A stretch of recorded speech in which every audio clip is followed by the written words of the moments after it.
Well, gang, somebody done hoodoo the hoodoo man. Smack me down with the story, gang. Old Johanna from Louisiana, a hoodoo king in every manner. But I found out without a doubt the tables have turned on you. He ain't got a tooth in his head.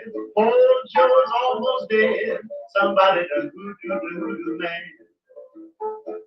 10, 10, double 10, 45, 15. Joe can't drink no gin. Ain't nothing goes on the devil's back and don't buckle under his chin. His face looks just like gravel sand. And everybody's got Joe on the pan. Somebody done hoodoo the hoodoo man.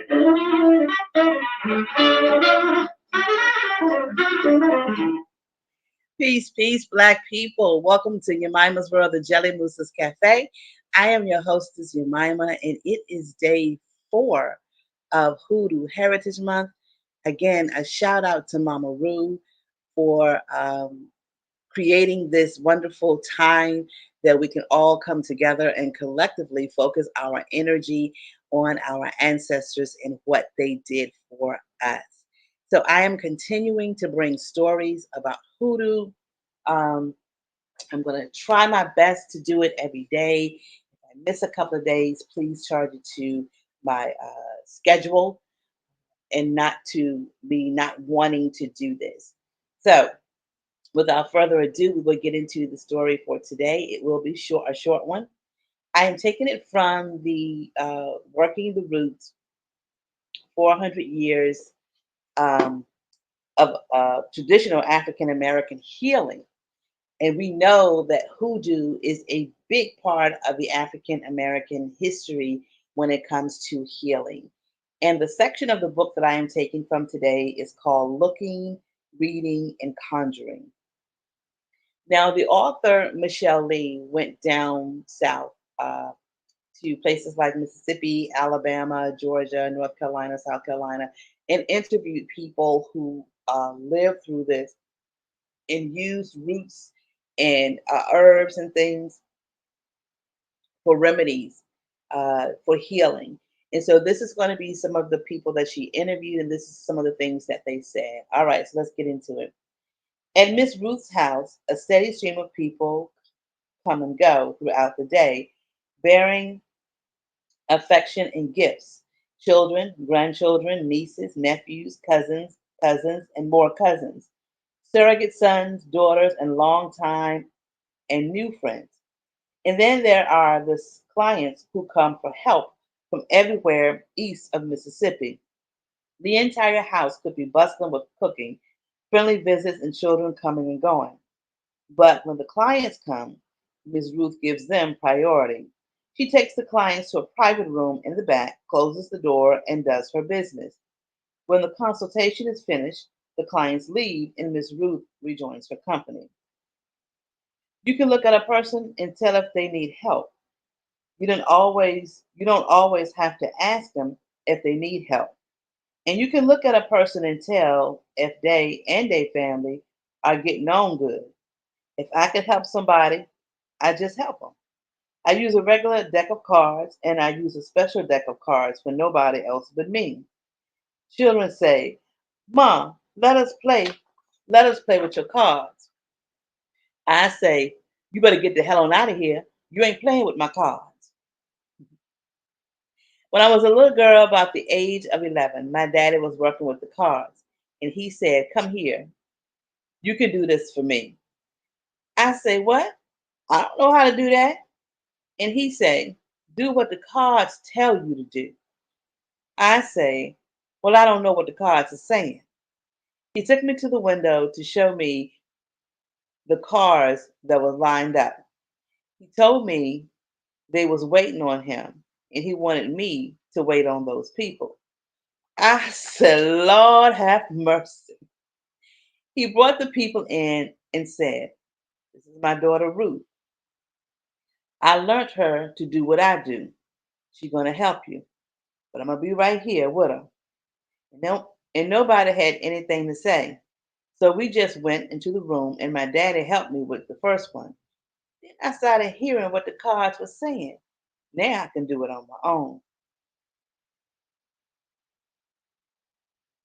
My husband, know I can do it. When I married him, because he had brought a lot of people here to my daddy, and he know I knew how to do it. So when I married him, he just bringing people to me. Sometimes from Monday to Thursday, people come see me. I make about $300 or $400, and this week before last, I made 600. I've been doing this by myself about 35 years, and I've been doing it more than that, about 50 or 60 years, because I did it with my daddy first. My daddy did this, and when I got married, my husband, he was doing the same thing my daddy was doing. My husband knowed how to do it, but I didn't know he knowed how to do it. My daddy learned my husband how to do this. I don't know how my daddy knowed how to do it.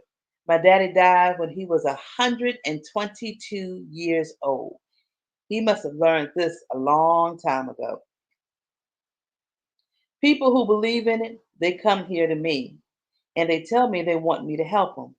They say I got a problem and they explain the problem to me. I tell them, you can't bring that problem to me. You have to let me read it to you. So then I read the cards. If I can't help them, I just tell them to stop because I can't help you. I have people come from New York, California. I have people come from Detroit, Michigan, everywhere. They come to me to get a reading. And when you do something for somebody, you tell them $30 to start with, because that's your time and that's your mind. I may be in here with them for about 5 minutes to 1 hour. Next time you see me go in that room, don't go in that room behind me and sit down in the chair unless you got $30. If you ain't got $30, don't go in there. Oh, they know the price. Now I can't talk about certain things because you can't let people know what you use, but you pass that information down. Not everybody can do this, even if you show them. It's got to be in your family. But a lot of people get the money and they do it anyway. They say, "Oh yeah, I can help you." But sometimes I got to give a person some roots, powder, and other things. Give them special instructions to help them with the problem. I knows how to talk to the fire. I knows how to talk the fire out of people. But if I tell anybody how to do it, then I can't do it no more. Certain things you can't tell how to do. A lot of people think it's evil, but it ain't. But if you use it for evil, then it'll come back on you.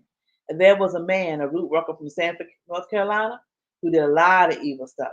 People would come to him. His wife died. Had hair growing out of the palms of her hand and feet. Was only as big round as a rail. When this man died, he was big as a rail too. His roots must have come back on him.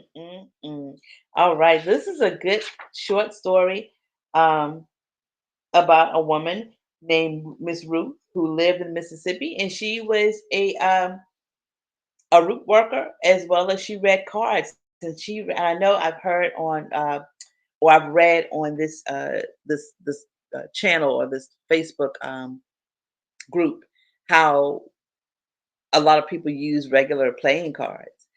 I'm still not skilled at reading cards. I don't know if that's going to be my thing or not.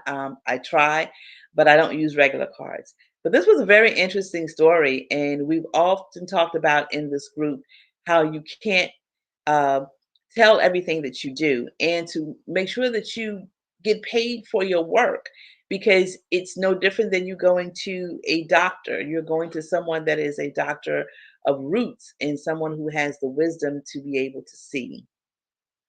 So this was a good story. I love the intro music. By the way, I do not own the rights to the intro music. It is called Somebody Done Hoodooed the Hoodoo Man. And at the end of the story, now I have not read the story. I just read it for the first time today. And for some reason, I picked this song to play my intro. And the end of the story, it talks about how the hoodoo man was using his work for evil and he got hoodooed at the end. Look how the ancestors work. By the way, honor your ancestors and they will honor you. I promise. All right. So please like, share, subscribe. Please like, share, subscribe. Please like, share, and subscribe. I am really trying to grow this channel. I hope that you are tuning in to these stories for Hoodoo Heritage Month and adding them to any stories that you already have.